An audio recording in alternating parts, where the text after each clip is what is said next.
Hello students, welcome to education insights. बच्चों, आज हम कैश फ्लो स्टेटमेंट का थ्योरेटिकल और प्रैक्टिकल दोनों पार्ट डिस्कस करने वाले हैं। कुछ बच्चों की क्वेरी है कि सर कैश फ्लो स्टेटमेंट में से क्या 4 नंबर और 6 नंबर का क्वेश्चन बनेगा? क्या सर कैश फ्लो स्टेटमेंट में ऑपरेटिंग, इन्वेस्टिंग और फाइनेंसिंग तीनों एक्टिविटीज एक क्वेश्चन में पूछ सकता है या नहीं? तो बच्चों, कैश फ्लो स्टेटमेंट का कवरेज तो 8 नंबर का है, लेकिन इसमें से टोटल क्वेश्चन आने वाले हैं 4 + 2 6, जिसमें एक एक नंबर के 4 क्वेश्चन और दो दो नंबर के 2 क्वेश्चन है।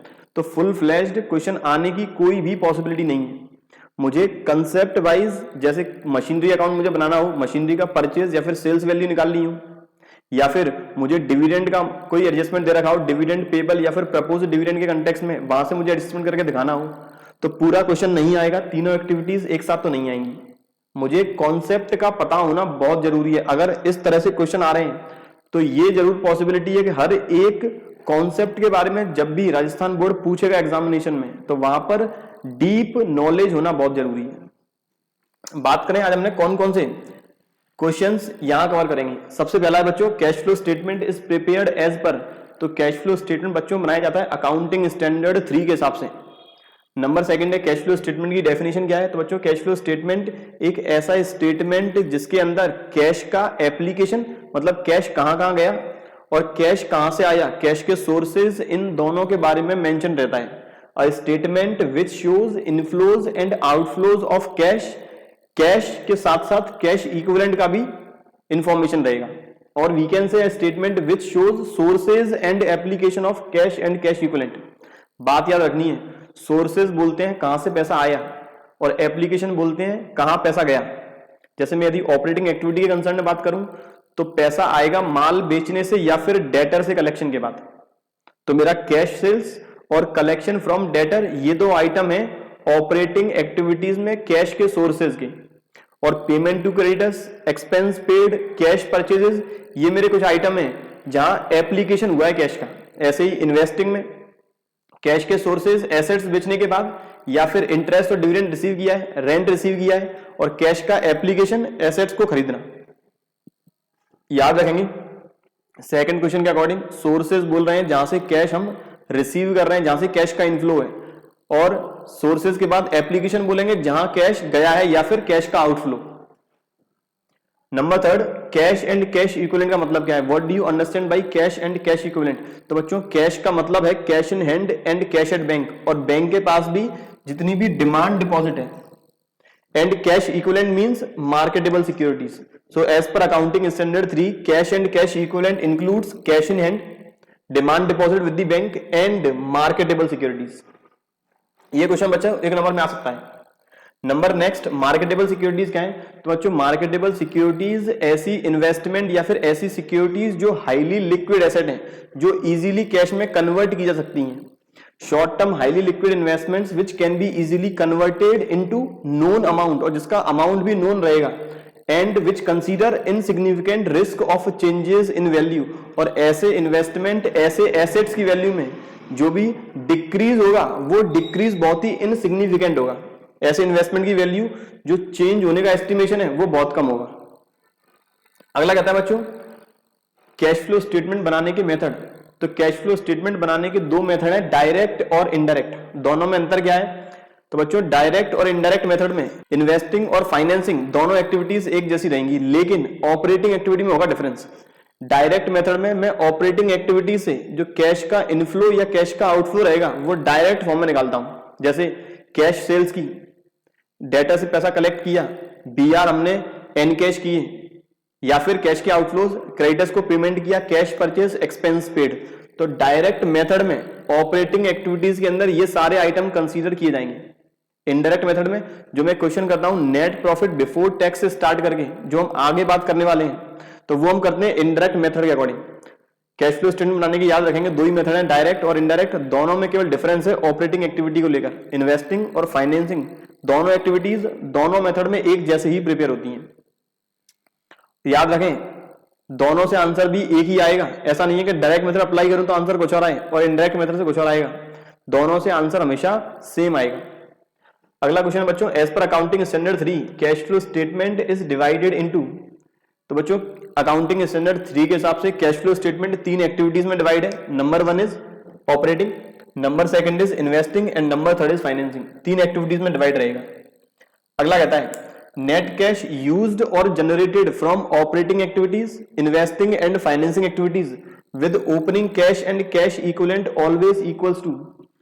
क्वेश्चन का मतलब तीनों एक्टिविटीज का नेट इफेक्ट ऑपरेटिंग, इन्वेस्टिंग और फाइनेंसिंग का, इसमें मैं यदि opening cash and cash equivalent जोड़ देता हूं तो मुझे कौन सा अमाउंट प्राप्त होगा? तो बच्चों उसे बोलेंगे closing cash and cash equivalent. तो जो मेरा फाइनल आउटकम रहेगा opening cash and cash equivalent में तीनों ऑपरेटिंग, इन्वेस्टिंग और फाइनेंसिंग का एडजस्टमेंट करने के बाद वो कहलाएगा closing cash and cash equivalent.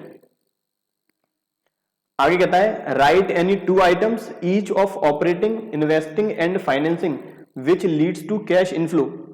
Cash business organisation में जब जब होगा, या फिर यहां मैं कह सकता हूं इन्वेस्टिंग, ऑपरेटिंग और फाइनेंसिंग के सोर्सेज ऑफ कैश कौन कौन से हैं, कैश का इनफ्लो कहां से होगा।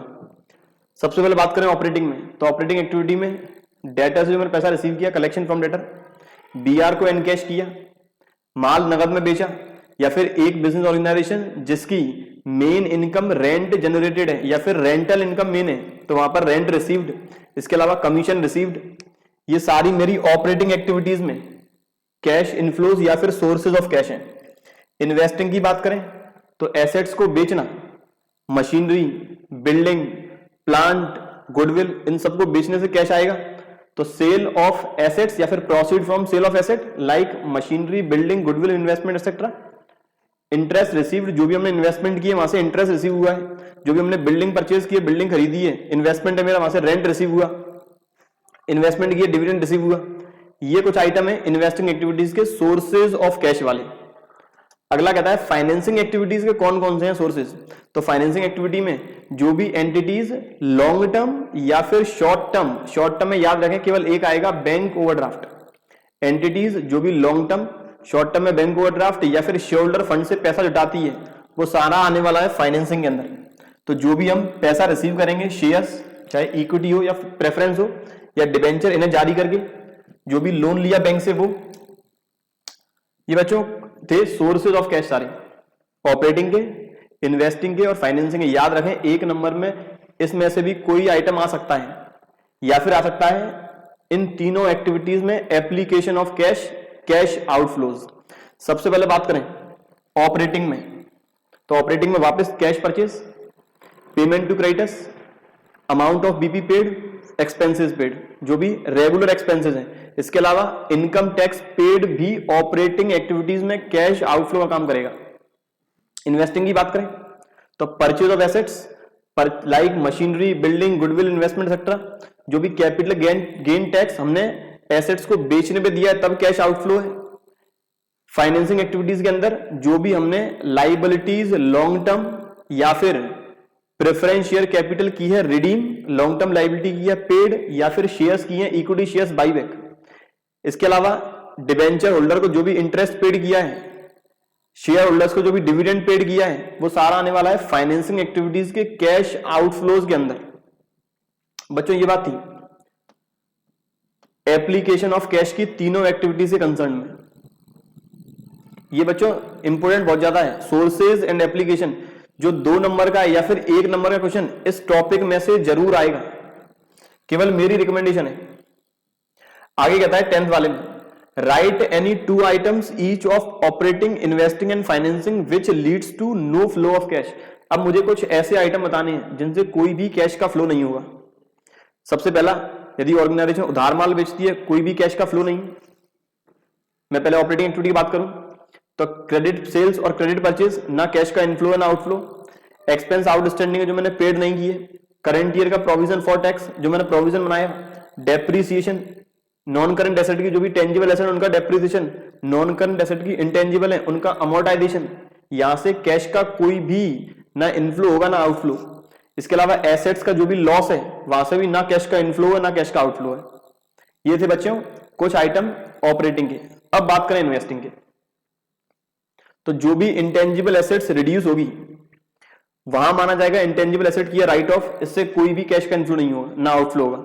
कोई भी एसेट हमने वेंडर से परचेज की है और उस वेंडर को कंपनी ने, एंटिटी ने अपने शेयर्स या फिर डिवेंचर इश्यू किए थे, इंटरेस्ट जो अक्रूड हुई है, इंटरेस्ट कमा तो लिए लेकिन रिसीव नहीं की, ये बात थी कुछ इन्वेस्टिंग की। अब बात करें फाइनेंसिंग की। फाइनेंसिंग के अंदर एंटिटी ने अपने जो शेयर्स इश्यू किए बोनस शेयर के फॉर्म में, या फिर एंटिटी ने अपने डिबेंचर इश्यू किए प्रमोटर्स, अंडर राइटर्स या फिर वेंडर्स को, डिबेंचर का किया है कन्वर्जन नए इक्विटी शेयर या फिर डिबेंचर में। इसके अलावा बैंक लोन पर जो इंटरेस्ट है वो है आउटस्टैंडिंग।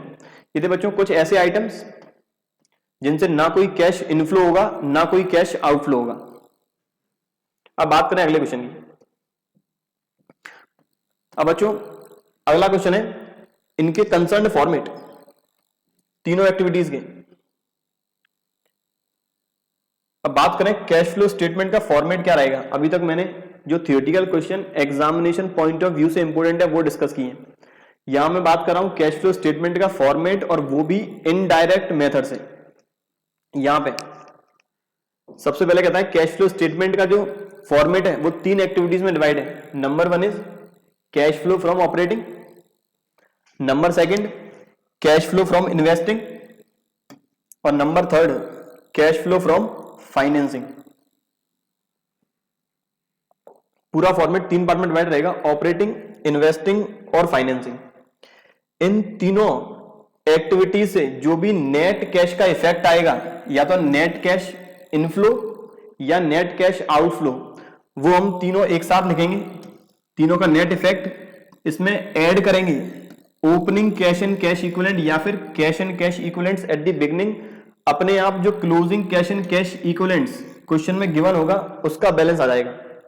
तो मुझे इनडायरेक्ट मेथड में करना क्या है, सबसे पहले ऑपरेटिंग एक्टिविटी से कैश का इनफ्लो या फिर आउटफ्लो निकालना है, इन्वेस्टिंग से निकालना है और फाइनेंसिंग से निकालना है। फिर तीनों एक्टिविटीज के कैश इनफ्लोज या फिर आउटफ्लोज को कर देंगे नेट, उसमें ऐड करेंगे opening cash and cash equivalent, साल के पहले दिन जो कैश एंड कैश इक्विवेलेंट होगा, अपने आप आ जाएगा closing cash and cash equivalent की वैल्यू। इंडिविजुअल एक्टिविटीज वाइज बात करें तो सबसे पहले मुझे ऑपरेटिंग एक्टिविटीज में चाहिए नेट प्रॉफिट बिफोर टैक्स। मुझे सबसे पहले चाहिए प्रॉफिट बिफोर टैक्स, एक ऐसा प्रॉफिट जिसमें से इंटरेस्ट तो माइनस है लेकिन टैक्स माइनस नहीं है। इसमें मैं एडजस्टमेंट करूंगा कुछ ऐसे आइटम्स के जो नॉन कैश हैं और कुछ नॉन ऑपरेटिंग है। मुझे एडजस्टमेंट करना होगा नेट प्रॉफिट बिफोर टैक्स में non cash and non operating items का। कर क्यों रहे हैं, क्योंकि जो भी प्रॉफिट मैंने स्टेटमेंट ऑफ पीएनएल से पकड़ा है, जो भी मैंने स्टेटमेंट ऑफ पीएनएल का प्रॉफिट उठाया हुआ है, उस प्रॉफिट में कुछ ऐसे एलिमेंट शामिल हैं, कुछ ऐसे फिगर हैं जो नॉन कैश हैं, जिनसे प्रॉफिट तो बढ़ गया लेकिन कैश इंक्रीज नहीं हुआ। कुछ ऐसे आइटम्स हैं जो नॉन कैश है, जिनसे प्रॉफिट तो कम हो गया लेकिन कैश डिक्रीज नहीं हुआ। तो मुझे उन सभी एडजस्टमेंट का इफेक्ट करना होगा, कंपनसेट, एलिमिनेट। जैसे सबसे पहले adjustment for non cash and non operating item में है डेप्रीसिएशन। डेप्रीसिएशन याद रखें एक नॉन कैश आइटम है। एग्जाम में इस कंटेक्स्ट में भी क्वेश्चन आ सकता है कि कैश फ्लो स्टेटमेंट के कोई दो नॉन कैश आइटम लिखें और कोई दो लिखें नॉन ऑपरेटिंग आइटम। तो डेप्रीसिएशन याद रखें नॉन कैश आइटम है, इसका इफेक्ट डेप्रीसिएशन से प्रॉफिट कम हो चुका है लेकिन कैश कम नहीं हुआ, इसीलिए हमने कर दिया प्लस। दूसरा आइटम है loss on sale of asset, non operating item. Profit कम हो गया लेकिन ये आइटम है non operating as well as non cash. Profit कम हो गया लेकिन ना कैश कम हुआ, वापस कर दिया मैंने प्लस। अगला gain on sale of asset, इससे प्रॉफिट तो बढ़ गया और कैश भी बढ़ गया लेकिन ये एक्टिविटी है नॉन ऑपरेटिंग, ये एक्टिविटी है नॉन ऑपरेटिंग। प्रॉफिट बढ़ाए और कैश भी बढ़ाए लेकिन ये एक्टिविटी नॉन ऑपरेटिंग है। ये कंसर्न है इन्वेस्टिंग के साथ। मुझे तो केवल ऑपरेटिंग एक्टिविटीज का कैश इनफ्लो या फिर आउटफ्लो चाहिए, तो इससे प्रॉफिट बढ़ गया तो मैंने कर दिया प्रॉफिट कम। इसका एडजस्टमेंट करूंगा फर्दर इन्वेस्टिंग एक्टिविटी के अंदर। फिर इंटेंजिबल एसेट्स रिटर्न ऑफ, मैंने प्रॉफिट कम कर दिया गुडविल, पेटेंट या फिर कॉपीराइट को राइट ऑफ करके, लेकिन कैश कम नहीं हुआ, ऐड कर दिया वापस। प्रिलिमिनरी एक्सपेंस रिटर्न ऑफ वापस कर दिया plus. Interest on loan non operating item है, कैश तो कम हुआ लेकिन ये एक नॉन ऑपरेटिंग आइटम है जो कंसर्न है फाइनेंसिंग से, तो मुझे यहां से ये करना होगा एलिमिनेट। एलिमिनेट किस फॉर्म में करेंगे, इंटरेस्ट की वजह से प्रॉफिट तो हो गया कम लेकिन ये ऑपरेटिंग है, लेकिन ये एक्टिविटी है नॉन ऑपरेटिंग, तो इसे लेके जाऊंगा फाइनेंसिंग में। यहां मुझे प्रॉफिट करना होगा इंक्रीज। ये सारे non cash and non operating item adjust करने के बाद आएगा profit, operating profit before working capital changes. Working capital कैसे बोलते हैं, हमने रेशियो बढ़ा हुआ है, वर्किंग कैपिटल बोलते हैं current asset minus current liability. तो मुझे इसके बाद इफेक्ट कंसीडर करना होगा करंट एसेट और करंट लायबिलिटी का। किस फॉर्म में करेंगे या फिर क्यों कर रहे हैं? तो बच्चों कुछ करंट एसेट ऐसी हैं जिनसे प्रॉफिट तो इंक्रीज हुआ लेकिन कैश इंक्रीज नहीं हुआ। जैसे एंटिटी यदि उधार माल बेचती है, उधार माल बेचने से एंटिटी का ग्रॉस प्रॉफिट बढ़ा, सेल्स क्रेडिट साइड की बढ़ गई। P&L में जो मेरी क्रेडिट साइड में सेल्स रिकॉर्ड की, ग्रॉस प्रॉफिट बढ़ गया सेल्स की वजह से, टू ग्रॉस प्रॉफिट। जैसे ही ग्रॉस प्रॉफिट बढ़ा इसका इफेक्ट आया सीधे नेट प्रॉफिट पे, लेकिन मुझे कैश तो रियलाइज हुई नहीं। यदि एंटिटी की करंट एसेट बढ़ती है तो करंट एसेट बढ़ने से एंटिटी का प्रॉफिट तो बढ़ता है लेकिन कैश नहीं बढ़ा, इसीलिए इसे हम करते हैं डिक्रीज, इसलिए इसे करते हैं माइनस, इसीलिए करते हैं minus. Increase in current asset करेंगे माइनस। अब यदि करंट एसेट डिक्रीज होती है, सपोज अपने ओपनिंग डेटर है 1000, क्लोजिंग डेटर है सपोज 700, अब डेटर कम क्यों हो गए? क्वेश्चन साइलेंट रहेगा तो हमेशा ऐसा मानते हैं डेटर ने एंटिटी को पेमेंट कर दिया होगा। अगर पेमेंट कर दिया तो उसका प्रॉफिट पर कोई भी इफेक्ट नहीं आएगा, क्योंकि प्रॉफिट पर इफेक्ट आता है डेटर को माल बेचकर। यदि डेटर से पेमेंट रिलाइज करेंगे उससे प्रॉफिट पर कोई भी इफेक्ट नहीं आएगा। लेकिन है तो ये ऑपरेटिंग, 300 रुपए का पेमेंट रिसीव हुआ, है तो ऑपरेटिंग एक्टिविटी, तो वहां से मेरा प्रॉफिट इंक्रीज नहीं हुआ लेकिन कैश तो इंक्रीज हुआ। इसीलिए डिक्रीज यदि करंट एसेट होगी कम, वो हम करेंगे प्लस। अब इसका अपोजिट, यदि करंट लायबिलिटी बढ़ती है तो उसे करेंगे प्लस। प्लस क्यों कर रहे हैं? क्योंकि यदि करंट लायबिलिटी बढ़ रही है, अपने क्रेडिटर्स बढ़ते हैं। क्रेडिटर्स बढ़ते कब है? जब हम उधार माल खरीदेंगे। एंटिटी के पास ओपनिंग क्रेडिटर सपोज थे 700, अब क्लोजिंग क्रेडिटर है 1000, 300 रुपए की क्रेडिटर्स बढ़ गए, उधार माल खरीदा। उधार माल खरीदेंगे तो मेरा जो ट्रेडिंग अकाउंट है उसकी डेबिट साइड में परचेज होगी राइज, परचेज बढ़ेगी तो ग्रॉस प्रॉफिट होगा कम, ग्रॉस प्रॉफिट कम फिर नेट प्रॉफिट कम। लेकिन क्या कैश कम हुआ? कैश तो कम हुआ ही नहीं, क्योंकि उधार तो माल तो हमने उधार खरीदा है। तो उस केस में मुझे यदि करंट लायबिलिटी होती है इंक्रीज, ये करूंगा प्लस। यदि करंट लायबिलिटी होती है डिक्रीज, क्रेडिटर्स को पेमेंट कर दिया, पेमेंट कभी भी प्रॉफिट पर इफेक्ट नहीं लाएगा। तो क्रेडिटर को यदि पेमेंट करते हैं, प्रॉफिट कम नहीं हुआ, कैश कम हो गया, ऑपरेटिंग एक्टिविटी है, तो यदि करंट लायबिलिटी डिक्रीज होगी तो वो करेंगे माइनस। रटने वाले स्टूडेंट याद रखें, करंट एसेट बढ़ती है माइनस करना है। अब इसके अपोजिट सोचना स्टार्ट कर देंगे, करंट लायबिलिटी गिरती है प्लस करेंगे। करंट लायबिलिटी यदि मैंने इंक्रीज किया तब किया माइनस, तो करंट लायबिलिटी चलेगा अपोजिट। करंट लायबिलिटी इंक्रीज होगी तब करेंगे प्लस, करंट लायबिलिटी डिक्रीज होगी तब करेंगे माइनस। मैंने सारे वर्किंग कैपिटल इफेक्ट ला दिए। इसके बाद आएगा कैश यूज्ड या फिर generated before tax. Working capital का इफेक्ट एडजस्ट करने के बाद जो एलिमेंट आएगा उसे बोलेंगे कैश यूज्ड या फिर जनरेटेड बिफोर टैक्स। यदि यूज्ड है तो वैल्यू आएगी नेगेटिव, जनरेटेड है तो वैल्यू आएगी पॉजिटिव। अब बच्चों इसमें से माइनस करने वाले हैं टैक्स पेड, जो टैक्स हमने करंट ईयर में पेड किया वो वाला। याद रखें टैक्स पेड माइनस करना है, टैक्स पेड, टैक्स का प्रोविजन नहीं। कब कब टैक्स का प्रोविजन माइनस करेंगे वो भी आगे जब प्रैक्टिकल क्वेश्चन करेंगे तब बताने वाला हूं। टैक्स पेड करेंगे माइनस। अब आ जाएगा पहली एक्टिविटी का आउटकम, कैश यूज्ड और जनरेटेड फ्रॉम ऑपरेटिंग एक्टिविटीज। दूसरा बात करें इन्वेस्टिंग में। इन्वेस्टिंग में जो भी हमने नॉन करंट एसेट परचेज किए, investment, building, vehicles, equipments, furniture, कोई भी नॉन करंट एसेट हो, परचेज करेंगे तो कैश का आउटफ्लो होगा, माइनस करेंगे। Proceeds from sale of assets, proceeds from sale of non current asset, कोई नॉन करंट एसेट हमने बेची है, कैश का इनफ्लो होगा, प्लस करेंगे positive item. Loan and advances given, यदि लोन देना है हमें, यदि लोन प्रोवाइड कराएंगे तो कैश का आउटफ्लो है, करेंगे माइनस। लोन का यदि रीपेमेंट रिसीव करेंगे, रिकवरी करेंगे एडवांसेस की, तब कैश का इनफ्लो करेंगे प्लस। इसके अलावा जो भी नॉन करंट एसेट्स है, इंटरेस्ट, डिविडेंड, रेंट, कोई भी इनकम रिसीव होगी नॉन ऑपरेटिंग है, वो यहां करने वाले हैं प्लस। सर हमने जो गेन था एसेट्स को बेचने वाला, आप कह रहे थे वहां पर कंसीडर करेंगे हम इन्वेस्टिंग में, हमने यहां कहीं भी कंसीडर किया ही नहीं। तो बच्चों हमने लिखा है proceeds from sale of non current asset, मैंने कोई नॉन करंट एसेट यदि 1000 रुपए की बेची 1200 की, तो मैं यहां प्लस करने वाला हूं 1200, तो 200 रुपए का गेन मैं ऑलरेडी इंक्लूड कर चुका हूं, इसीलिए इस 1200 में ही 200 शामिल है। गेन याद रखें इसी के अंदर ही शामिल है। इनकेस 1000 वाली एसेट बेचता 800 में, तो यहां लिखूंगा 800, तो मैंने लॉस के पहले ही काट दिया 200। ये सारे एडजस्टमेंट करने के बाद दूसरी एक्टिविटी का आउटकम कैश यूज्ड और जनरेटेड, यूज्ड है नेगेटिव वैल्यू, जनरेटेड है positive value from investing activities. Number 3 financing.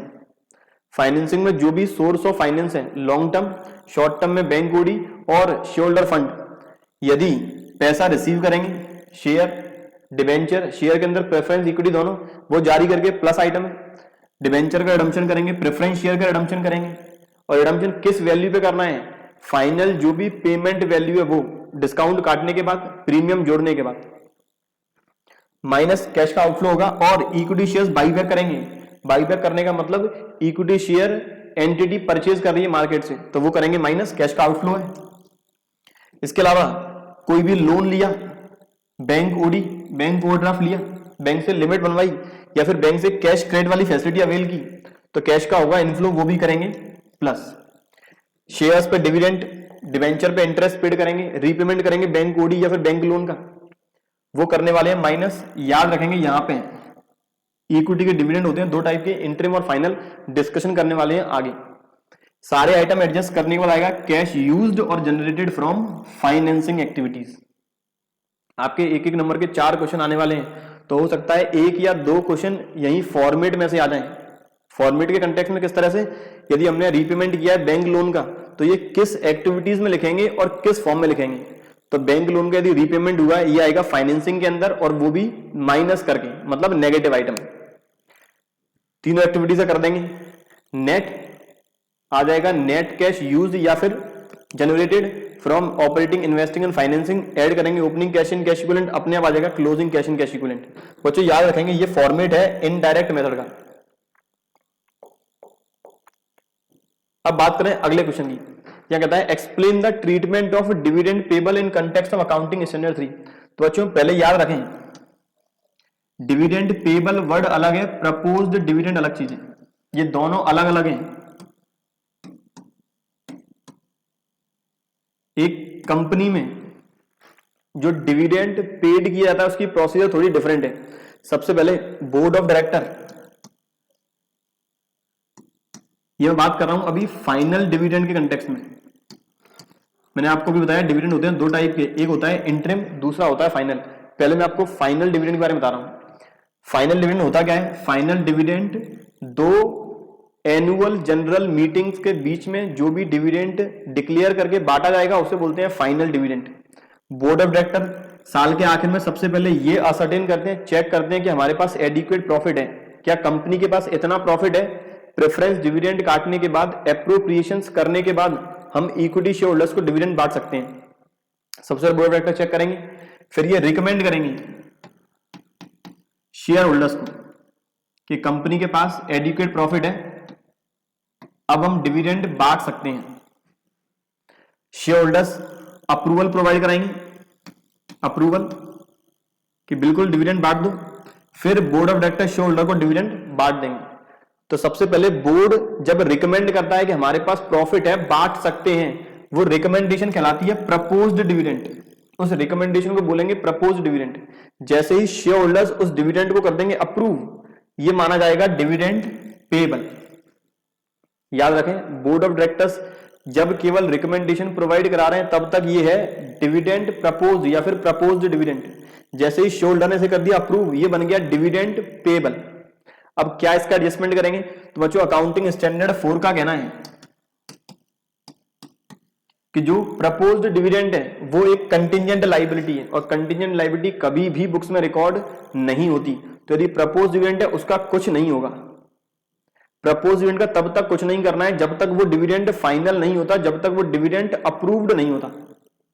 In case यदि डिविडेंड पेबल है तो डिविडेंड पेबल एंटिटी के जो शेयर होल्डर्स उन्होंने कर दिया अप्रूव, तो डिविडेंड पेबल डायरेक्टर्स को बांटना पड़ेगा। ये तो बात थी प्रपोज्ड और फाइनल के डिविडेंड के बीच का डिफरेंस।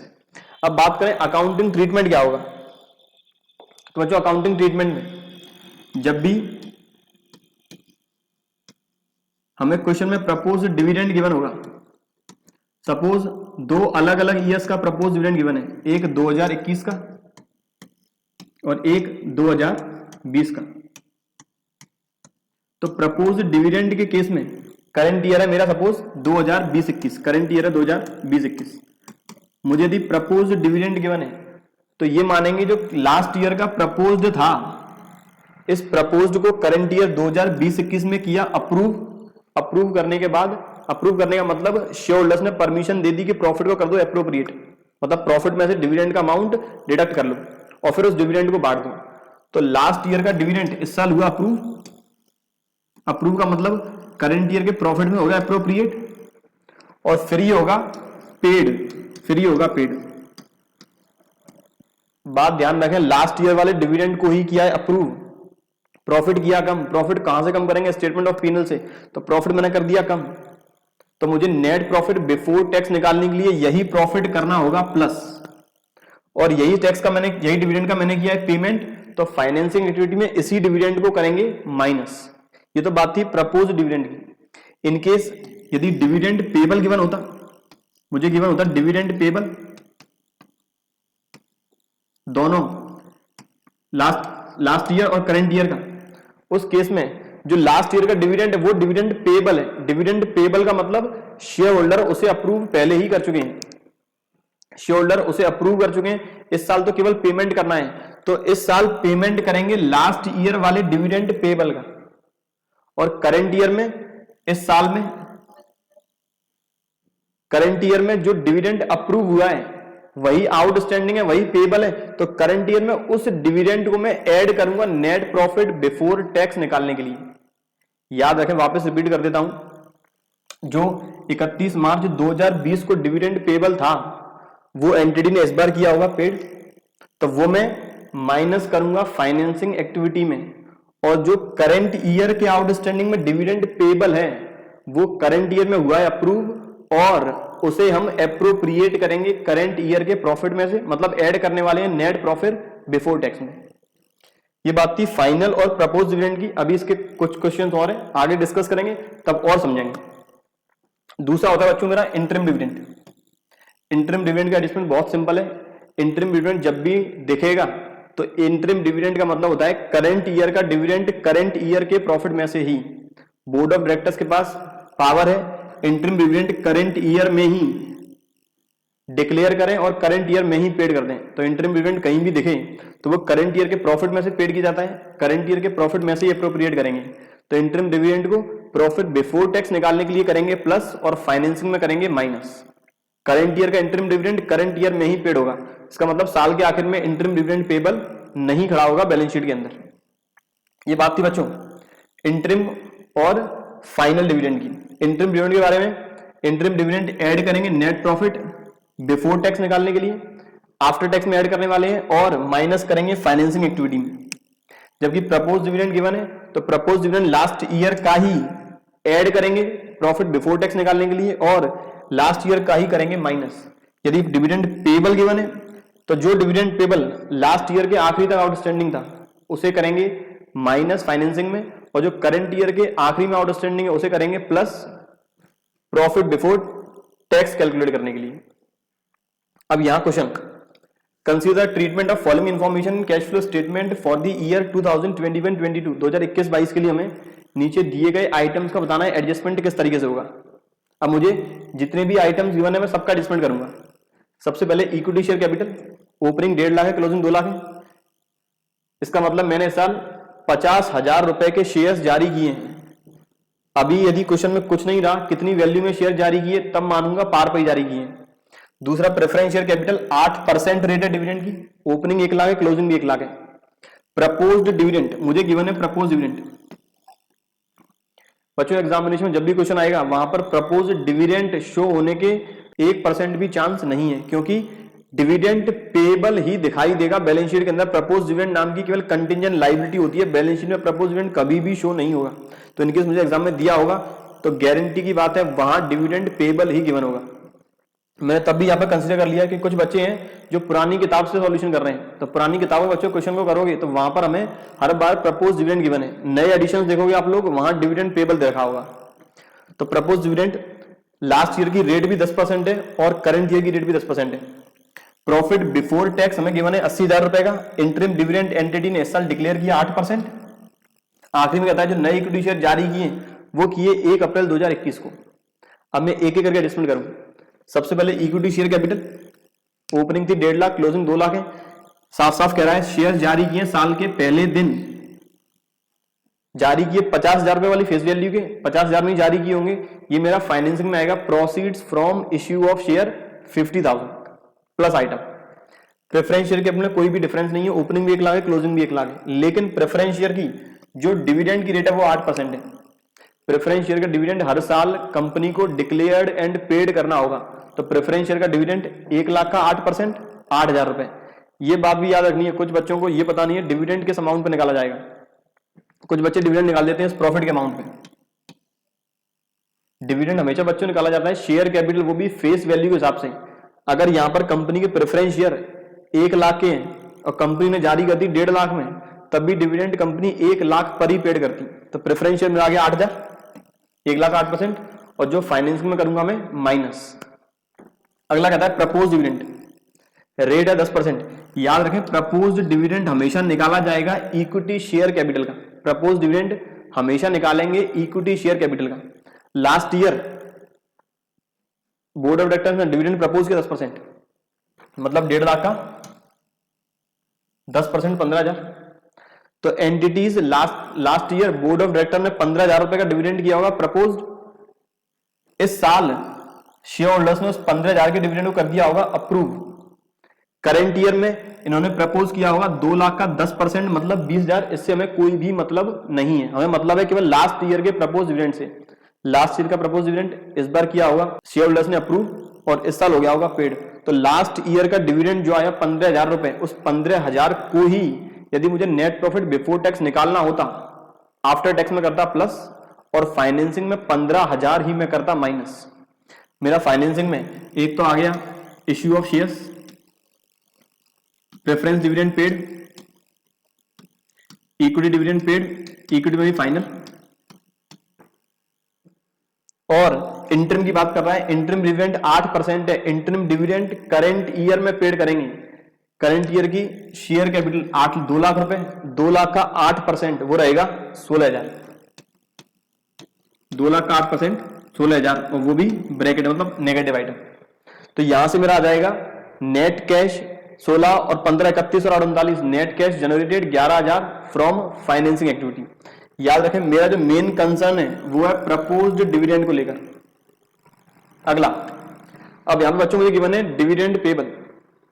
डिविडेंड पेबल की रेट सेम वही क्वेश्चन है, डिविडेंड पेबल की रेट 10%, रेट सेम वही है 10%। तो कंपनी ने लास्ट ईयर 10% डिविडेंड किया होगा प्रपोज, शेयर होल्डर्स ने कर दिया अप्रूव। करंट ईयर में 10% का डिविडेंड शेयर होल्डर्स ने वापस किया होगा प्रपोज, और बोर्ड ऑफ डायरेक्टर्स ने किया होगा प्रपोज और शेयर होल्डर्स ने कर दिया अप्रूव। अब यहां पर डिफरेंस क्या आएगा, करंट ईयर में पेमेंट करेंगे लास्ट ईयर वाले डिविडेंड पेबल का। लास्ट ईयर का डिविडेंड पेबल 1.5 लाख का 10% 15,000। करंट ईयर में लास्ट ईयर का जो डिविडेंड पेबल होगा उसे करेंगे पेड। तो फाइनेंसिंग एक्टिविटी में 15,000 करने वाला हूं मैं माइनस, और करंट ईयर के जो स्टेटमेंट ऑफ P&L से मैंने डिविडेंड एप्रोप्रिएट किया होगा वो किया होगा 2 लाख का 10%, क्योंकि मुझे यहां पर गिवन है डिविडेंड पेबल। तो 2 लाख का 10% 20,000, ये हम ऐड करते प्रॉफिट बिफोर टैक्स कैलकुलेट करने के लिए प्रॉफिट आफ्टर टैक्स में। याद रखें मैं बार बार प्रॉफिट आफ्टर टैक्स क्यों कह रहा हूं, मैंने जब आपको बैलेंस शीट का एक्सप्लेनेशन बताया तो वहां पर मैंने आप लोगों को बताया कंपनी प्रॉफिट का एप्रोप्रिएशन किस फॉर्म में करती है। कंपनी इस साल जो भी प्रॉफिट कमाया उसमें से कुछ पैसा ट्रांसफर, कुछ प्रॉफिट ट्रांसफर करेगी रिजर्व में, कुछ प्रेफरेंस डिविडेंड डिक्लेयर करेगी, कुछ इक्विटी डिविडेंड डिक्लेयर करेगी। उसके बाद जो प्रॉफिट बचेगा वो ले जाएंगे बैलेंस शीट में। कंपनी इस साल जो प्रॉफिट कमाती है उसमें से कुछ पैसा, कुछ प्रॉफिट ट्रांसफर करती है रिजर्व में as per the legal requirement, कुछ प्रॉफिट प्रेफरेंस डिविडेंड के फॉर्म में बांटेगी, और कुछ प्रॉफिट बांटती है इक्विटी डिविडेंड के फॉर्म में। तो करंट ईयर के प्रॉफिट में से जो शेयर होल्डर ने कर दिया अप्रूव, करंट ईयर के प्रॉफिट में से शेयर होल्डर ने जो कर दिया अप्रूव, उसे बोलेंगे फाइनल डिविडेंड करंट ईयर के लिए। तो मैं जो 20,000 रुपए का डिविडेंड है वो करूंगा फाइनेंसिंग में, वो करूंगा प्रॉफिट बिफोर टैक्स निकालने के लिए प्रॉफिट आफ्टर टैक्स में प्लस। इसीलिए बार बार मैं प्रॉफिट आफ्टर टैक्स की बात कर रहा हूं, क्योंकि मुझे ऑपरेटिंग एक्टिविटी का पहला जो आइटम है प्रॉफिट बिफोर टैक्स, उसे कैलकुलेट करना है। तो प्रॉफिट आफ्टर टैक्स में ऐड करना होगा, टैक्स ऐड करना होगा एप्रोप्रिएशन। एप्रोप्रिएशन में सारे इक्विटी, प्रेफरेंस और रिजर्व्स। तो मैंने वापस 50,000 फाइनेंसिंग में, प्रेफरेंस डिविडेंड 8,000 फाइनेंसिंग में minus item, dividend payable last year जो हमने साल पेड किया 15,000 फाइनेंसिंग में, 20,000 प्रॉफिट बिफोर टैक्स निकालने के लिए ऑपरेटिंग में, और इंटरिम डिविडेंड वापस वही आ जाएगा 16,000 फाइनेंसिंग में। और मुझे जो निकालना है प्रॉफिट आफ्टर टैक्स में ऐड करूंगा इंटरिम डिविडेंड बिफोर टैक्स निकालने के लिए। अगला क्वेश्चन कहता है कंसीडर फॉलोइंग ट्रीटमेंट इन कैश फ्लो। वापस इक्विटी शेयर कैपिटल है, प्रेफरेंस शेयर कैपिटल है, डिविडेंड पेबल है। क्वेश्चन सेम वही है। यहां पर इसमें और इसमें डिफरेंस क्या है बच्चों? यहां पर पिछले वाले क्वेश्चन में हमने शेयर्स जारी किए थे साल के पहले दिन, और इस वाले क्वेश्चन में शेयर्स जारी किए साल के आखिरी दिन।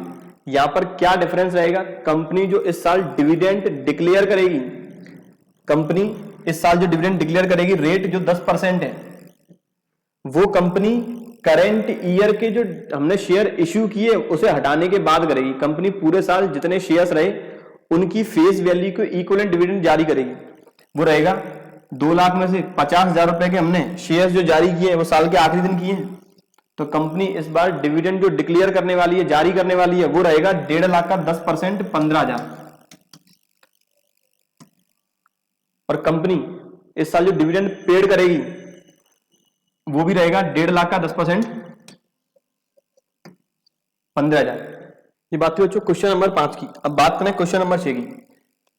अभी तक मैंने डिविडेंड का जो एडजस्टमेंट था, प्रपोज्ड, फाइनल, इन दोनों के बीच का डिफरेंस, इंटरिम और फाइनल इन दोनों के बीच का डिफरेंस, वो कवर कर लिया है। अब बात करें छठवें की। यहां कहता है consider the treatment of the following information in cash flow statement as per accounting standard 3 for the year 2021-22। हमें एक ही आइटम गिवन है, provision for tax. Opening provision है 15,000 और क्लोजिंग प्रोविजन है 12,000। बच्चों जिन लोगों को अगर प्रपोज डिविडेंड का एडजस्टमेंट समझ में नहीं आया, इंटरिम डिविडेंड का समझ में नहीं आया, फाइनल डिविडेंड का समझ में नहीं आया, वो मुझे जरूर बताएं कमेंट बॉक्स में। मेरी कोशिश रहेगी आप लोगों के डाउट पूरे सॉल्व करा सकूं। तो यहां पर मुझे एक ही आइटम गिवन है, provision for tax, opening provision और क्लोजिंग प्रोविजन। मुझे टैक्स का करना क्या होता है? टैक्स का एडजस्टमेंट में करता हूं ऑपरेटिंग में ही। प्रॉफिट बिफोर टैक्स निकालने के लिए ऐड करूंगा आफ्टर टैक्स में, और ऑपरेटिंग एक्टिविटी के आखिरी में करता हूं टैक्स पेड माइनस। हमेशा ये मानते हैं कि करंट ईयर में जो इनकम कमाई है यहां पर टैक्स का पेमेंट अगले साल करेंगे। करंट ईयर की इनकम पर जो इनकम बनी है उसके टैक्स का पेमेंट करेंगे अगले साल। इस साल पेमेंट करेंगे पिछले साल की इनकम का। तो मैं यदि प्रोविजन फॉर टैक्स अकाउंट बनाऊं, प्रोविजन फॉर टैक्स, अभी याद रखें ये मेरा केस नंबर 1 है जहां पर केवल मुझे प्रोविजन फॉर टैक्स गिवन है, ओपनिंग क्लोजिंग बैलेंसेस और कोई भी इंफॉर्मेशन गिवन नहीं है। हम अलग अलग केसेस कवर करेंगे जब मेरे पास कोई इंफॉर्मेशन गिवन हो प्रोविजन फॉर टैक्स के अलावा, तब क्या एडजस्टमेंट होगा? अकाउंट है provision for tax account, opening balance by balance brought down जो कि है 15,000 और क्लोजिंग बैलेंस 12,000। याद रखें provision for tax liability account है। लाइबिलिटी अकाउंट स्टार्ट होते हैं क्रेडिट साइड से और बंद होंगे डेबिट साइड में, टू बैलेंस कैरिड डाउन 12,000। अगर क्वेश्चन साइलेंट है तो हमेशा ये मानेंगे जो प्रोविजन हमने लास्ट ईयर बनाया उसका पेमेंट क्या होगा करंट ईयर में। पेमेंट करने का मतलब पहले ये प्रोविजन मैंने कन्वर्ट किया होगा एक्चुअल लाइबिलिटी में, एक्चुअल लाइबिलिटी में कन्वर्ट करने की entry provision for tax account debit to tax payable, और फिर करूंगा payment tax payable account debit to bank. सबसे पहले प्रोविजन को एक्चुअल लाइबिलिटी में कन्वर्ट करने की entry provision for tax account debit to tax payable,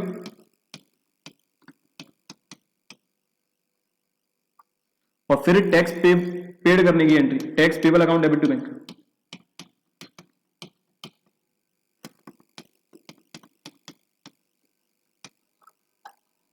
तो मेरी डायरेक्ट एंट्री जो बनेगी वो रहेगी provision for tax account debit to bank 15,000 रुपए से। तो मैंने ये टैक्स पेड कर दिया टू बैंक 15,000।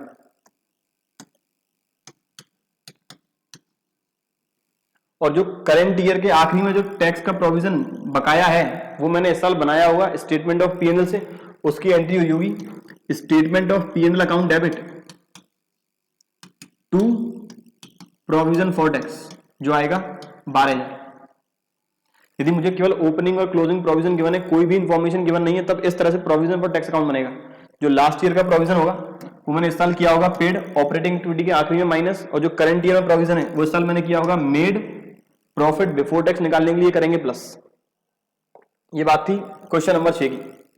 7वें में कहता है हमें इंफॉर्मेशन गिवन है प्रोविजन फॉर टैक्स के बारे में, ओपनिंग बैलेंस और क्लोजिंग बैलेंस, और यहां पर कहता है टैक्स जो पेड किया करंट ईयर में हमने वो किया 14,000। वापस भाई यहां भी मैं प्रोविजन फॉर टैक्स अकाउंट वापस बनाऊं, provision for tax by balance brought down 15,000, to balance carried down 12,000, current year में टैक्स पेड किया एक्चुअल लायबिलिटी में कन्वर्ट करने के बाद वो है 14,000, तो टू बैंक 14,000। तो जो बैलेंसिंग फिगर आएगा वो मैंने इस साल प्रोविजन बनाया होगा, तो by statement of PNL provision of current year 26, 9,000, 11,000।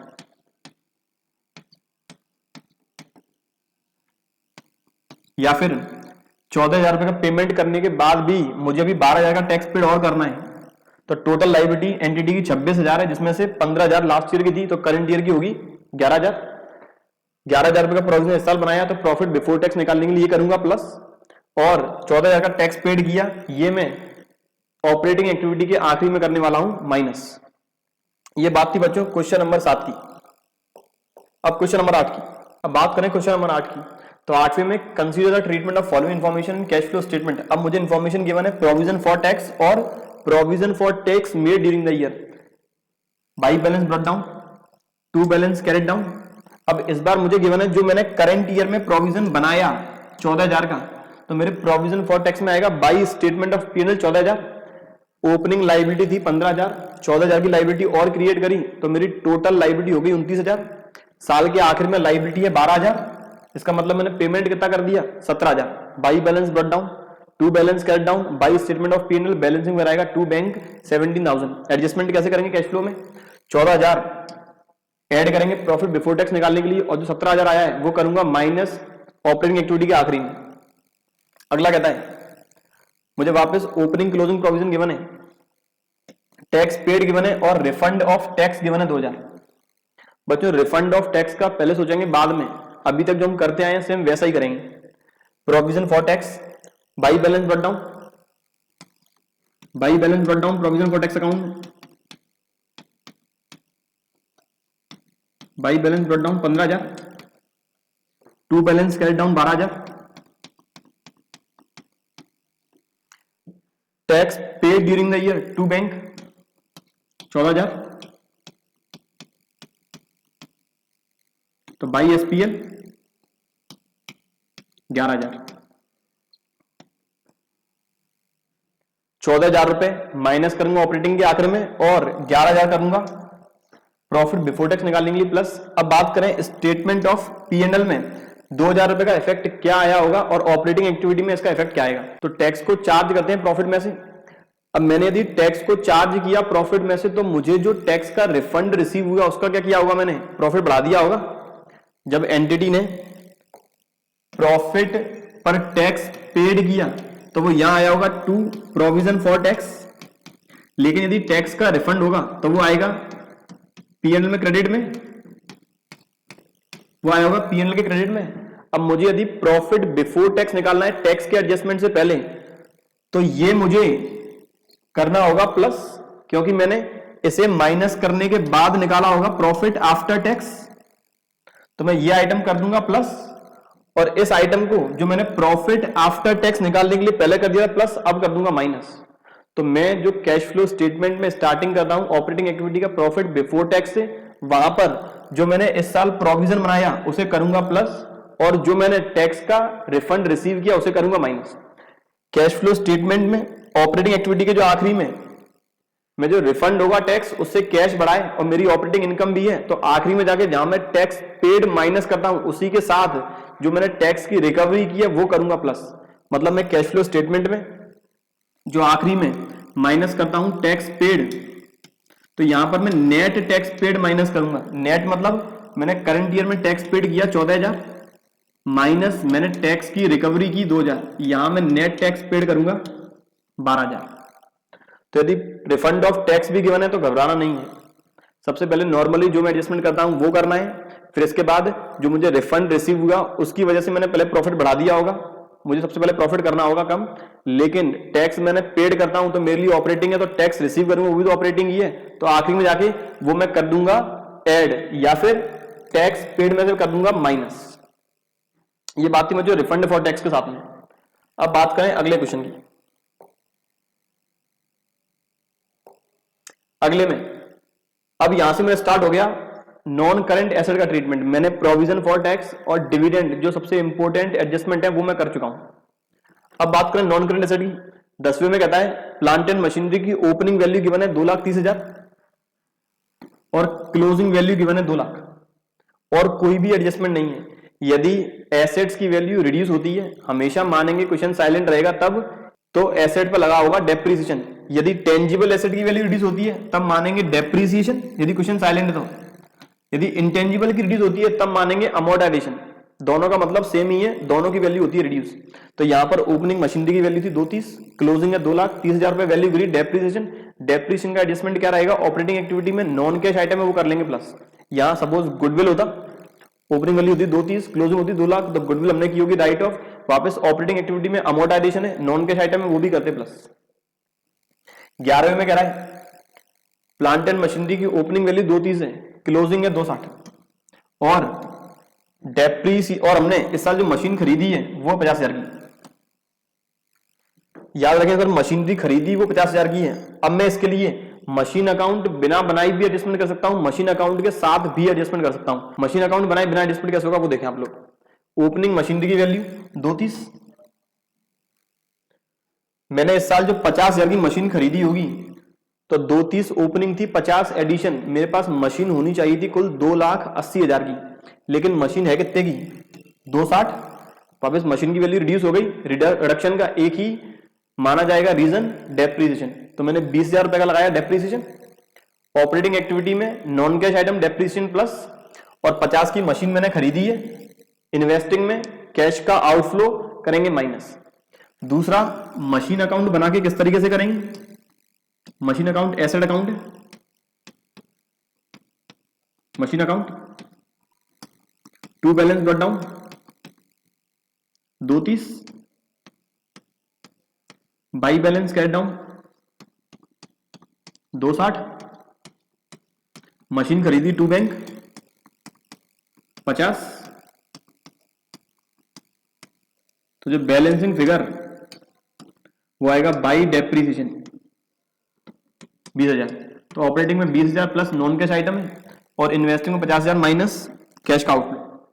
अगला सेम वही क्वेश्चन है, 230 की ओपनिंग वैल्यू 260 की, क्लोजिंग वैल्यू डेप्रिसिएशन इस बार का गिवन है 30, ओपनिंग वैल्यू थी 230। अब जल्दीबाजी में ऐसे क्वेश्चंस में ध्यान से देखें, ओपनिंग वैल्यू थी 230, अगर 230 की मशीन पर 30,000 रुपए का डेप्रिसिएशन लगता तो वैल्यू रहनी चाहिए थी क्लोजिंग 2 लाख, जबकि वैल्यू है कितनी 260। याद रखें जल्दीबाजी में ये नहीं करते कि 230 ओपनिंग है 30,000 डेप्रिसिएशन हो गया 260, क्लोजिंग में 260, ना खरीदी ना बेची। तो दिमाग का भी इस्तेमाल करना बहुत जरूरी है। 230 ओपनिंग है, ओपनिंग में लगना है डेप्रिसिएशन 30, तो वैल्यू रहनी चाहिए थी 2 लाख, है 260, इसका मतलब 60,000 रुपए की हमने प्लांट एंड मशीनरी खरीदी होगी। ऑपरेटिंग में 30,000 नॉन कैश आइटम में प्लस 60,000 माइनस करेंगे इन्वेस्टिंग में कैश का आउटफ्लो। मशीन अकाउंट बना के to balance brought down 230 by balance cash down 260 by depreciation 30, balancing figure to bank 60,000। अगला कहता है वापस हमें मशीन अकाउंट कॉस्ट पे गिवन है और एक्यूमुलेटेड डेप्रिसिएशन गिवन है। बच्चों अभी तक मैंने तीनों क्वेश्चंस देखे, वहां पर डेप्रिसिएशन माइनस करने के बाद मशीन की वैल्यू गिवन थी बैलेंस शीट में, लेकिन अब मशीन की कॉस्ट अलग गिवन है और मशीन का एक्यूमुलेटेड डेप्रिसिएशन अलग गिवन है। इस केस में मुझे दो अलग अलग अकाउंट प्रिपेयर करने होंगे, या मेरा पहला तरीका बिना अकाउंट बनाए मैं किस तरह से एडजस्टमेंट करूंगा? मुझे केवल मशीन अकाउंट की वैल्यू गिवन है, एक्यूमुलेटेड डेप्रिसिएशन गिवन है और कोई भी एडजस्टमेंट गिवन नहीं है। मशीन हमारे पास ओपनिंग कॉस्ट की थी 230, मतलब हमारे पास करंट ईयर के स्टार्टिंग में मशीन थी 2,30,000 की कॉस्टिंग की, जिसकी कॉस्ट 230 है, जिसमें से डेप्रिसिएशन अभी तक माइनस नहीं किया। और साल के आखिर में मशीन हमारे पास है 280, मतलब मशीन की वैल्यू बढ़ गई। बढ़ी क्यों होगी? क्योंकि हमने इस साल 50,000 वाली कॉस्टिंग की मशीन होगी खरीदी होगी इस साल। बात करें एक्यूमुलेटेड डेप्रिसिएशन कंटेक्स्ट में, ओपनिंग वैल्यू थी एक्यूमुलेटेड डेप्रिसिएशन की 35,000, क्लोजिंग वैल्यू है 50,000। पिछले साल तक मशीन पर डेप्रिसिएशन लगा हुआ था 35,000, करंट ईयर तक मशीन पर डेप्रिसिएशन लगा हुआ है 50,000। याद रखें 50,000 के अंदर 35,000 शामिल है। एक्यूमुलेटेड डेप्रिसिएशन का मतलब होता है हर साल का डेप्रिसिएशन एक्यूमुलेट होगा। तो पिछले साल तक का डेप्रिसिएशन एक्यूमुलेट होगा था 35,000, करंट ईयर के आखिरी तक डेप्रिसिएशन एक्यूमुलेट हो गया था 50,000। तो करंट ईयर में डेप्रिसिएशन कितना लगाया होगा? 15,000। तो 15,000 रुपए का डेप्रिसिएशन ऑपरेटिंग एक्टिविटी में करेंगे, प्लस 50,000 की जो मशीन खरीदी इन्वेस्टिंग में माइनस। अकाउंट बना के to balance brought down, by balance कर डाउन। एक्यूमुलेटेड डेप्रिसिएशन एसेट्स की वैल्यू को रिड्यूस करेगा, तो इसका बाई बैलेंस ब्रॉट डाउन 35 और टू बैलेंस कर डाउन 50। यदि एंटिटी एक्यूमुलेटेड डेप्रिसिएशन फॉलो करती है मेथड डेप्रिसिएशन लगाने का, एक्यूमुलेटेड डेप्रिसिएशन कर सकती है या फिर प्रोविजन फॉर डेप्रिसिएशन फॉलो कर सकती है, जहां पर डेप्रिसिएशन का अमाउंट डायरेक्ट एसेट की वैल्यू में चार्ज नहीं होगा। उस केस में डेप्रिसिएशन लगाने की एंट्री होगी depreciation account debit to accumulated depreciation account. तो जो बैलेंसिंग फिगर आएगा वो आएगा 15,000 रुपए, और जो मशीन अकाउंट में बैलेंसिंग फिगर आएगा वो आएगा परचेज 50,000। इन केस इस अकाउंट की वैल्यू कम कब होगी बच्चों? इस अकाउंट की वैल्यू कम तब होती है जब एंटिटी मशीन बेचती है। जिस साल मशीन बेचेंगे तब इस एक्यूमुलेटेड डेप्रिसिएशन से मशीन में अमाउंट ट्रांसफर करेंगे डेप्रिसिएशन का, जो मशीन बेची है उसके इक्विवेलेंट। याद रखें इस केस में क्वेश्चन साइलेंट है, कितने की मशीन बेची या खरीदी इसके बारे में हमें केवल दो ही आइटम्स, दो ही अकाउंट्स गिवन थे, plant and machinery, accumulated depreciation. मैंने दोनों के अलग अलग अकाउंट बनाए। जो बैलेंसिंग फिगर आया एक्यूमुलेटेड डेप्रिसिएशन में वो करंट ईयर डेप्रिसिएशन, जो बैलेंसिंग फिगर आया प्लांट एंड मशीनरी है वो परचेज है। सर क्या कोई ऐसी कंडीशन आ सकती है कि मेरी क्लोजिंग वैल्यू ओपनिंग वैल्यू से कम हो? यहां पर जैसे 280 है, यहां सपोज होता है 2,10,000। तो बच्चों उस केस में मशीन बेची तो है हमने 20,000 वाली कॉस्टिंग की, लेकिन कितने में बेची या फिर कितने लॉस पर बेची, ये एडिशनल इंफॉर्मेशन भी गिवन होगी। अगर इंफॉर्मेशन गिवन नहीं है तब ऐसी पॉसिबिलिटी बहुत कम है। अब बात करें अगले क्वेश्चन की। वापस हमें मशीनरी की कॉस्ट गिवन है, एक्यूमुलेटेड डेप्रिसिएशन गिवन है। इस बार हमें क्या कहता है, एक मशीन जिसकी कॉस्टिंग 20,000 है उसका एक्यूमुलेटेड डेप्रिसिएशन है 8,000, जो हमने बेच दी 2,000 रुपए के लॉस पे। अब देखें वापस करने के दो तरीके, बिना अकाउंट बनाए या फिर अकाउंट बनाने के साथ। यदि बिना अकाउंट बनाए मैं एंट्री करूं, बताऊं किस तरह से कैश फ्लो स्टेटमेंट में एडजस्टमेंट आएगा। मेरे पास ओपनिंग मशीनरी की वैल्यू थी 2,30,000। मैंने इस साल एक मशीनरी जिसकी कॉस्टिंग 20,000 है वो बेच दी है। 2,30,000 वाली कॉस्टिंग की मशीन में से 20,000 वाली कॉस्टिंग की मशीन बेच देंगे तो मेरे पास 2,10,000 की कॉस्टिंग की मशीन बचनी चाहिए थी। बच कितनी रही है? 2,80,000। इसका मतलब मैंने इस साल 70,000 वाली कॉस्टिंग की मशीन परचेज की है। एक्यूमुलेटेड डेप्रिसिएशन अकाउंट में ओपनिंग बैलेंस था 35,000, क्लोजिंग वैल्यू 50,000। तो करंट ईयर में हमने एक मशीन बेची है जिसका एक्यूमुलेटेड डेप्रिसिएशन है 8,000। तो मैंने 35,000 में से 8,000 वाला डेप्रिसिएशन कर दिया एलिमिनेट। डेप्रिसिएशन की वैल्यू रह जानी चाहिए थी 27,000, जबकि वैल्यू है कितनी? 50। इसका मतलब मैंने करंट ईयर में डेप्रिसिएशन लगाया है 23,000 का। तो 23,000 मेरा नॉन कैश आइटम ऑपरेटिंग में प्लस।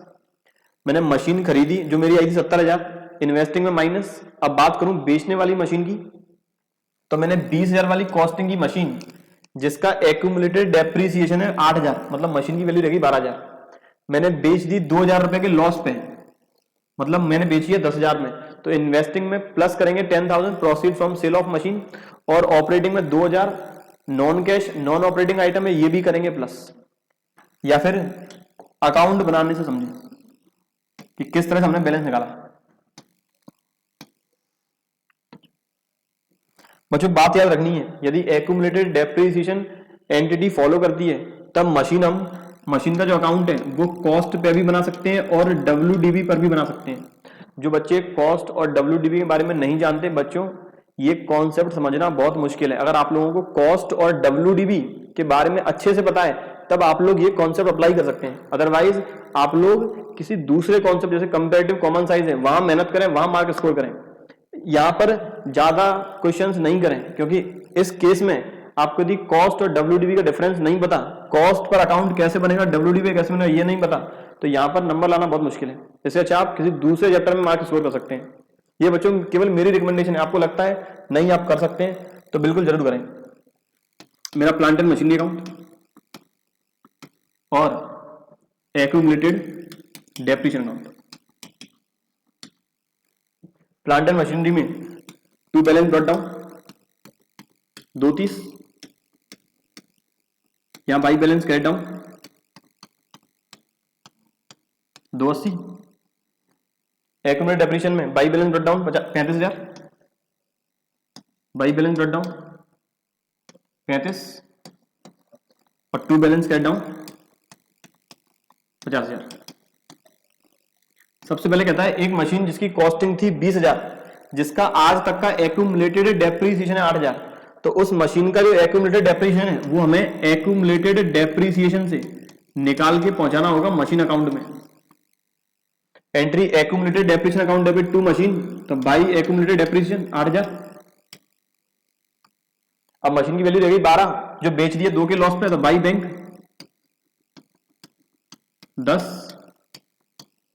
और by loss on sale of machine 2।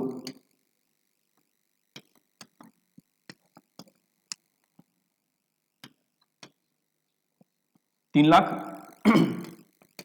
और टू बैंक मतलब purchase, balancing figure 70,000। Accumulated depreciation account में 35,000 में से 8,000 का डेप्रिसिएशन एलिमिनेट करने के बाद वैल्यू आनी चाहिए 27,000 आ रही है 50, तो इस साल हमने डेप्रिसिएशन लगाया होगा by statement of P&L current year का डेप्रिसिएशन जो है 23,000। ये आ गया एक्यूमुलेटेड डेप्रिसिएशन अकाउंट। ये बात थी जब हमें एक्यूमुलेटेड डेप्रिसिएशन की वैल्यू गिवन है और मुझे गिवन है मशीनरी की कॉस्ट। इनकेस बच्चों अगर मैं ये अकाउंट बनाऊं मशीन वाला एट WDV इस वाले क्वेश्चन में, तब वो कैसे बनेगा वो आप देखें। मैं ये अकाउंट भी मिटा देता हूं, मैं बनाता हूं मशीन अकाउंट एट WDV।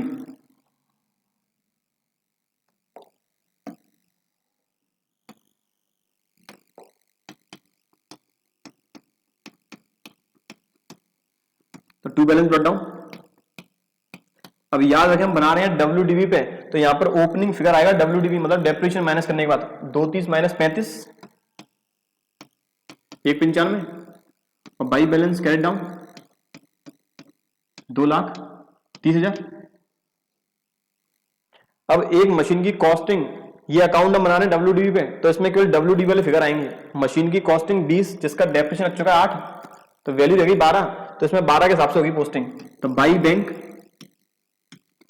10 और बाई लॉस 2,000। करंट ईयर का डेप्रिसिएशन जो आया है मेरा 23,000, तो करंट ईयर का डेप्रिसिएशन लगाने की एंट्री बाई डेप्रिसिएशन 23,000। तो 23 और 12 35, 35 और 2 65 और 2 बैंक, बैलेंसिंग फिगर 70,000। याद रखें यदि आप मशीन अकाउंट WDV बना रहे हैं तो ये डेप्रिसिएशन का अमाउंट लिखना बहुत जरूरी है। अगर ये नहीं लिखा तो आंसर आएगा गलत। तो ये बात थी बच्चों, जब मशीन अकाउंट के साथ साथ हमें प्रोविजन फॉर डेप्रिसिएशन या फिर एक्यूमुलेटेड डेप्रिसिएशन का बैलेंस गिवन है उस केस में। अगले में कहता है हमें मशीन की कॉस्ट गिवन है, एक्यूमुलेटेड डेप्रिसिएशन गिवन है। वापस एक मशीन जिसकी कॉस्टिंग 20,000 है, जिसका एक्यूमुलेटेड डेप्रिसिएशन है 8,000, जो हमने बेच दिए 2,000 रुपए के लॉस पे। बच्चों सेम क्वेश्चन वही पिछले वाला है, 2 बार प्रिंट हो गया है। अगले में इंफॉर्मेशन गिवन है ओपनिंग क्लोजिंग मशीन की। आगे कहता है एक मशीन जिसकी कॉस्टिंग है 50,000, whose accumulated depreciation was 28,000, sold at a loss of 2,000, provision for depreciation against machinery हमें ओपनिंग प्रोविजन और क्लोजिंग प्रोविजन गिवन है। इस बार मुझे बैलेंस शीट का एक तो एक्सट्रैक्ट गिवन है, मशीन का बैलेंस। तो बच्चों ये जो बैलेंस शीट के अंदर वैल्यू गिवन है ये डेप्रीसिएशन हटाने के बाद है, ये डेप्रीसिएशन माइनस करने के बाद वाली वैल्यू है। मुझे एक्यूमुलेटेड डेप्रीसिएशन का बैलेंस या फिर प्रोविजन फॉर डेप्रीसिएशन का बैलेंस दे रखा है आखिरी में। तो याद रखें, अगर मैं इस बार मशीन का अकाउंट बनाऊंगा कॉस्ट पे तो 2,30,000 में ओपनिंग WDV में ओपनिंग डेप्रीसिएशन 55,000 करेंगे प्लस वो आएगा 285 और क्लोजिंग WDV में ये ऐड करेंगे 48 तो ये आएगा 3,28,000। इन केस मैं इसे डायरेक्ट WDV बनाऊं, याद रखें वापस मैं रिपीट कर रहा हूं, यदि बैलेंस शीट में प्रोविजन फॉर डेप्रीसिएशन या फिर एक्यूमुलेटेड डेप्रीसिएशन गिवन नहीं है, डायरेक्ट मशीन की वैल्यू गिवन है, इसका मतलब एंटिटी मशीन को बना रही है WDV पे, तो वहां पर मशीन अकाउंट कुछ इस तरह से बनेगा। आप लोगों को डिस्क्रिएशन है, मशीन अकाउंट आपको कॉस्ट पे बनाना है या फिर WDV पे। कॉस्ट पे बनाएंगे तो ये प्रोविजन एक्यूमुलेटेड डेप्रीसिएशन हमें करना होगा ऐड। तो plant and machinery account to balance brought down 230 by balance carried down 2,80,000। अब एक 50 वाली कॉस्टिंग की मशीन जिसका एक्यूमुलेटेड डेप्रीसिएशन था 28,000, मतलब वैल्यू रहेगी 22, बेच दिए 2,000 के लॉस पे, तो बाई बैंक 20 और बाई लॉस 2,000। अब मुझे इस साल का डेप्रीसिएशन और लिखना है, तो डेप्रीसिएशन प्रोविजन फॉर डेप्रीसिएशन का ओपनिंग बैलेंस था 55 में से यदि मैं 28 एलिमिनेट करता तो वैल्यू रह जानी चाहिए थी 27,000। याद रखें मैंने 50,000 वाली मशीन का एक्यूमुलेटेड डेप्रीसिएशन 28,000 जो मैंने बेच दी, तो 55,000 में से 28 एलिमिनेट करता तो वैल्यू नहीं थी डेप्रीसिएशन 27,000, जबकि डेप्रीसिएशन क्लोजिंग वैल्यू है कितनी 48। तो इस बार मैंने डेप्रीसिएशन लगाया होगा 21,000। तो मेरा अब जो बैलेंसिंग फिगर आएगा वो आएगा परचेज टू बैंक, वो आएगा मशीनरी परचेज। तो ये आ रहा है 280 प्लस 43 3,23,000, 323 माइनस करेंगे तो ये आएगा 97,000, ये आएगा 93,000 93,000 3,23,000। ये बात थी बच्चों क्वेश्चन नंबर 16 की। अब बात करें आगे 17 की। 17 में कह रहा है यहां पर मुझे इन्वेंट्री का कैश पेड जितना किया है वो बैलेंस निकालना है। इससे पहले तक मैंने किया बच्चों प्लांट एंड मशीनरी का एडजस्टमेंट, अब यहां पर मुझे कितना मैंने इन्वेंट्री का बैलेंस पेड किया, अमाउंट पेड किया, वो मुझे कैलकुलेट करना है।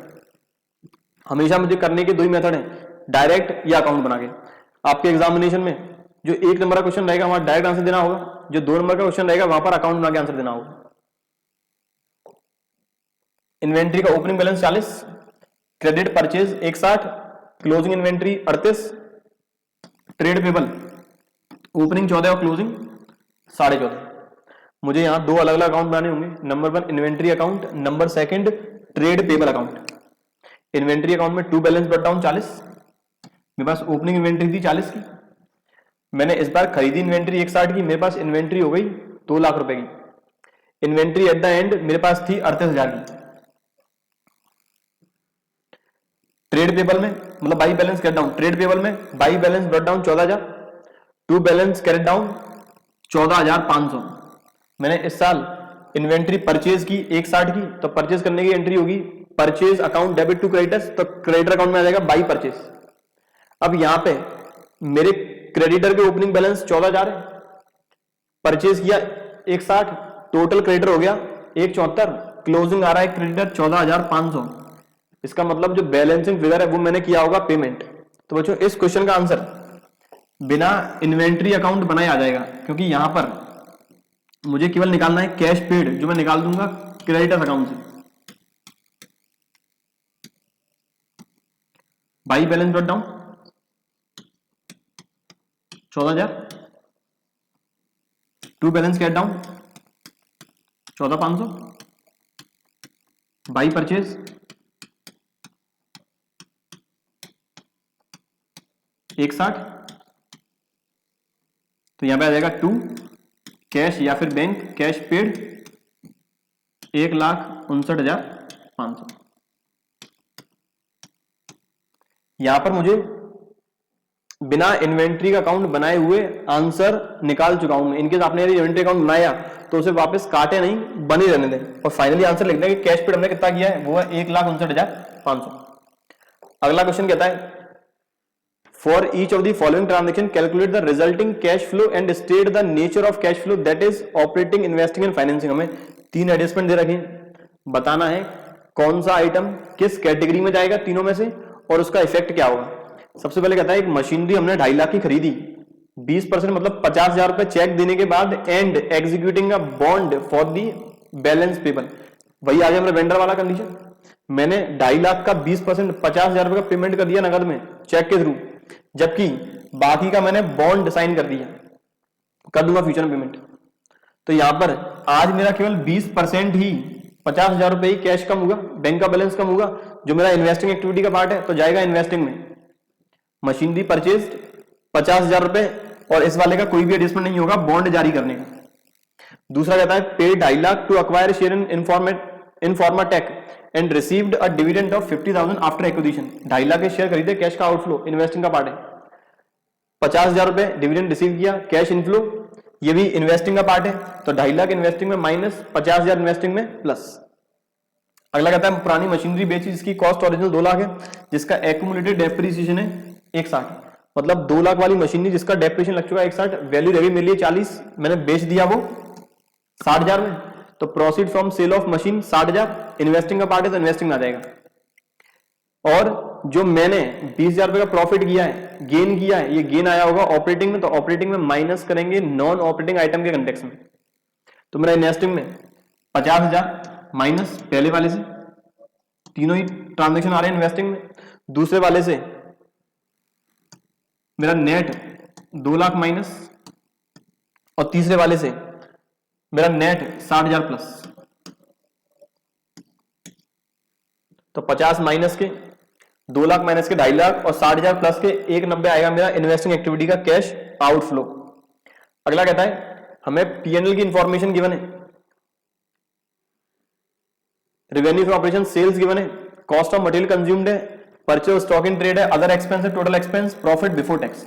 Additional information trade receivable decrease, prepaid expense increase, trade payable increase, outstanding increase और अदर एक्सपेंसेस में इंक्लूडेड डेप्रिसिएशन। यहां निकालना क्या है बच्चों में, निकालना है cash flow from operating activity, कितना फ्लो हुआ ऑपरेटिंग एक्टिविटी का, कितना फ्लो हुआ कैश का ऑपरेटिंग एक्टिविटी के थ्रू। तो यहां पर मैं इनडायरेक्ट मेथड में हमेशा स्टार्ट करता हूं प्रॉफिट बिफोर टैक्स के साथ। जो मुझे प्रॉफिट बिफोर टैक्स गिवन है 1,50,000, तो मैं इनडायरेक्ट एक्टिविटी में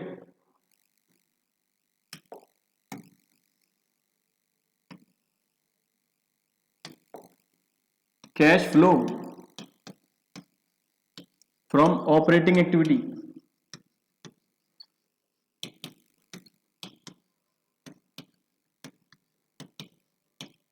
particular amount, net profit before tax,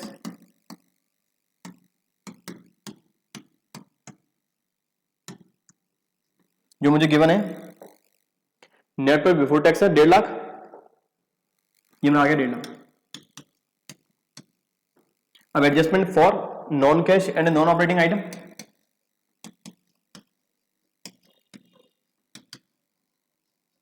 and non operating items. अब मुझे देखने कौन कौन से आइटम नॉन कैश है और कौन से आइटम नॉन ऑपरेटिंग। तो यहां पे एक्सपेंस में बात करूं तो मटेरियल कंज्यूम्ड ऑपरेटिंग है, purchase stock in trade operating है। अदर एक्सपेंस में यहां कहता है other expense include depreciation of 25,000। Other expense में 25,000 रुपए का जो आइटम है वो डेप्रिसिएशन का है, तो डेप्रिसिएशन नॉन कैश आइटम है तो ऐड करेंगे डेप्रिसिएशन जो है 25,000। इसके अलावा और कोई भी नॉन ऑपरेटिंग या फिर नॉन कैश आइटम नहीं है। डेप्रिसिएशन नॉन कैश आइटम को मैंने कर लिया प्लस। ये तो आइटम है ट्रेड रिसीवेबल जो मेरी करंट एसेट है, प्रीपेड एक्सपेंस करंट एसेट है, trade payable current liability, outstanding expense current liability, ये वाला एडिशन मैंने कर लिया है। अब बात करें, ये मेरा 1,75,000 आ गया operating profit before working capital changes. Operating profit before working capital changes. अब वर्किंग कैपिटल इफेक्ट देखें तो वर्किंग कैपिटल के लिए मुझे ट्रेड रिसीवल डिक्रीज हुए 30,000 से, करंट एसेट डिक्रीज हो रही है, कैश का इनफ्लो हुआ होगा, करेंगे प्लस, प्रीपेड एक्सपेंस 5,000 से इंक्रीज, ये करेंगे माइनस। तो यहां पे मुझे 30,000 करनी है प्लस, 5,000 करनी है माइनस, 30,000 डिक्रीज इन ट्रेड रिसीवल, और ये आइटम अपन कर रहे हैं अब adjustment for working capital changes, adjustment for working capital changes 30,000, increase in prepaid expense 5,000 कर दिया मैंने माइनस, ट्रेड पेबल इंक्रीज हुए 15,000 से करेंगे प्लस, आउटस्टैंडिंग एक्सपेंस इंक्रीज हुए 3,000 से करेंगे प्लस, क्योंकि करंट लायबिलिटी 15,000 प्लस और 3,000 plus, increase in trade payable और इंक्रीज इन आउटस्टैंडिंग एक्सपेंस। इसके अलावा और कोई भी एडजस्टमेंट नहीं है। Adjustment cost of material consumed, इसके बारे में नोट नंबर तो दिया है 1, लेकिन कोई भी इंफॉर्मेशन आगे नहीं। चेंजेस और इन्वेंटरी के बारे में कुछ कहा नहीं, तो मैं और बाकी सारे एडजस्टमेंट मान रहा हूं साइलेंट। ये हो गया मेरा पूरा ऑपरेटिंग एक्टिविटी। ये आ गया 30 और 15 45 और 3 48, 48 माइनस 5 43,000। ये मेरा आ गया 2,18,000। टैक्स पेड मान लेंगे 0, तो ये आएगा मेरा cash generated from operating activity 2,18,000। ये बात थी बच्चों क्वेश्चन नंबर 19 की। अब बात करें क्वेश्चन नंबर 20 की। यहां कहता है compute cash net cash from operations, मतलब मुझे निकालना है ऑपरेशन से कितना कैश रिलाइज या फिर कितना कैश यूज्ड हुआ। प्रॉफिट हमें गिवन है 10,000 रुपए आफ्टर प्रोवाइडिंग डेप्रीसिएशन 2,000 रुपए का। Items current asset current liability given है। ट्रेड रिसीवेबल की opening closing, provision for doubtful debt, opening closing, trade payable, inventory, other current asset, expense payable, prepaid expense, accrued income और income received advance. तो वापस मुझे करने के लिए profit before tax मान लेंगे, यही प्रॉफिट है 10,000, ऐड करेंगे नॉन कैश आइटम डेप्रीसिएशन 2,000। अब मैं यहां देखूं तो ये मेरा वर्किंग कैपिटल का आइटम है प्रोविजन फॉर डाउटफुल डेट। बच्चों ओपनिंग है 1000 और क्लोजिंग है 1200, मतलब मैंने प्रोविजन इस साल इंक्रीज किया है। मैंने प्रोविजन बनाया होगा, प्रोविजन बनाते कहां से? स्टेटमेंट ऑफ पी&एल से। तो प्रोविजन बनाने की एंट्री होती है statement of P and L account debit to provision for bad debts. तो मैंने 200 रुपए का प्रोविजन बनाया, 200 रुपए का प्रोविजन, ये भी एक नॉन कैश आइटम है, ये भी करेंगे प्लस नॉन कैश के अंदर। Trade payable opening 15 closing 15, sorry opening 13 closing 15, तो ये हम ट्रेड पेबल करंट लायबिलिटी है इंक्रीज हो रही है, करेंगे वर्किंग कैपिटल में ऐड। इन्वेंट्री भी इंक्रीज हो रही है, माइनस करेंगे। बाकी सारे करंट एसेट और करंट लायबिलिटी है, तो ये करंट एसेट की बढ़ती है करेंगे माइनस, डिक्रीज होती है करेंगे प्लस, करंट लायबिलिटी बढ़ती है करेंगे प्लस, डिक्रीज होती है करेंगे माइनस। सारे इफेक्ट करने के बाद आ जाएगा मेरा cash flow from operating activity. मतलब ये क्वेश्चन है सिंपल। बात करें बच्चों 14वें क्वेश्चन की। यहां कहता है हमें इंफॉर्मेशन गिवन है, इस बार हमें सारे फाइनेंसिंग के आइटम्स गिवन है। Equity share capital opening 7 lakh, sorry opening 12 lakh, closing 7 lakh. Preference share capital opening 1 lakh. यहां बच्चों डेट इस जगह आएगा 2020, ये थोड़ा डेट का डिफरेंस है, 31 मार्च 2020 opening closing. Preference share capital है, 9% डिबेंचर्स है और 7% डिबेंचर्स है। आगे कहता है इक्विटी शेयर्स जो हमने इश्यू किए वो किए 2% प्रीमियम पे, मतलब मैंने जो 7 लाख के ओपनिंग थे, क्लोजिंग 12 लाख के, 5 लाख की फेस वैल्यू वाले शेयर्स किए इश्यू, किए होंगे 2% प्रीमियम, मतलब 5,10,000 रुपए कैश का होगा इनफ्लो, ऐड करेंगे फाइनेंसिंग में। Preference share capital opening 1 lakh है, क्लोजिंग 0 है, हमने प्रेफरेंस शेयर किए हैं रिडीम 2% प्रीमियम पे, मतलब 1 लाख का लौटाया है 1,02,000, ये करेंगे माइनस अपना फाइनेंसिंग में। अगला कहता है 9% debentures issued at discount of 1%, हमने डिबेंचर इश्यू किए 9% वाले 2 लाख रुपए के और 1% डिस्काउंट, मतलब हमने जारी किए 1,98,000 रुपए, कैश का इनफ्लो होगा 1,98,000, फाइनेंसिंग करेंगे प्लस। आगे कहता है 7% डिबेंचर हमने किए रिडीम प्रीमियम पे 5%, तो 7% डिबेंचर 1 लाख के हमने लौटाए 1,05,000, तो फाइनेंसिंग में करेंगे माइनस 1,05,000। अंडर राइटर्स को कमीशन पेड किया equity share on issue price 2.5%, मैंने इक्विटी शेयर जारी किए 5 लाख 10,000 की 5,10,000 का 2.5%, जो कि आएगा 5 10 का 10%, 51,000। तो 51,000 का 1/4, 4 एकम 4, 4 दूनी 8, 12,750।